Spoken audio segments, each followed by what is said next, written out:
When I am unmedicated, I change. I would say I'm not myself, but honestly, I'm the true essence of who I am.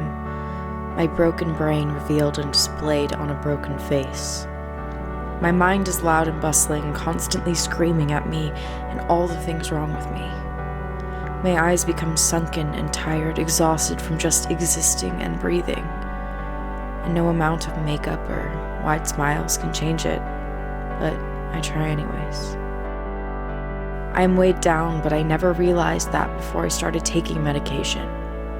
Before, it was normal, how I thought everyone worked on a daily basis. That it was something unbearable for me that other people were easily able to deal with. But for some reason, I was incapable of doing that. I was never motivated to do anything but sleep, eat, stare at the ceiling, and feel a hollowness inside of my chest.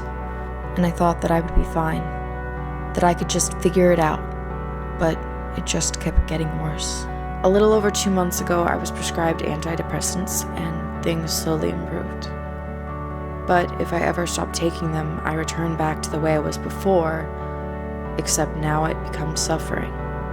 It feels amplified, and I can barely gather enough energy to open my eyes or my mouth to form words.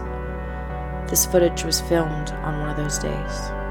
I was surprised I was able to drag myself out of bed and even film this, let alone do my makeup, considering I had been unmedicated for 3 days. I tried to replicate how I lived before the medication, which seems like so long ago now. It may seem like a simple task, but when depression clouds your life, nothing is simple. Everything is a chore. But sometimes I don't want to live every day taking pills.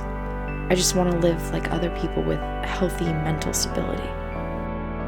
And if I take my pills for a long enough period of time, I wonder if I'm pretending that I'm sick, that it's all in my head or a figment of my overactive imagination, like everyone said. But it isn't. Yes, it is in my head and causes me to be easily confused and distorts my reality. But it's still part of who I am. An illness that's grown up with me, passed down from previous generations, an unwanted heirloom. I am mentally sick, but it shouldn't be seen as something terrifying or off-putting. It's just another part of me you've come to learn. But you'll never fully know the depth of my illness, since it's unlikely I'll be unmedicated again anytime soon or feel the need to describe in depth what living with depression is like. I've heard criticisms of antidepressants, people claiming it creates a false happiness, but this false happiness is the most of anything I've felt in months, and if this is fake and my mental illness is supposedly what's real, then I'm not sure I'm able to live in a reality suffering with a sick brain, but pretending to have a healthy one.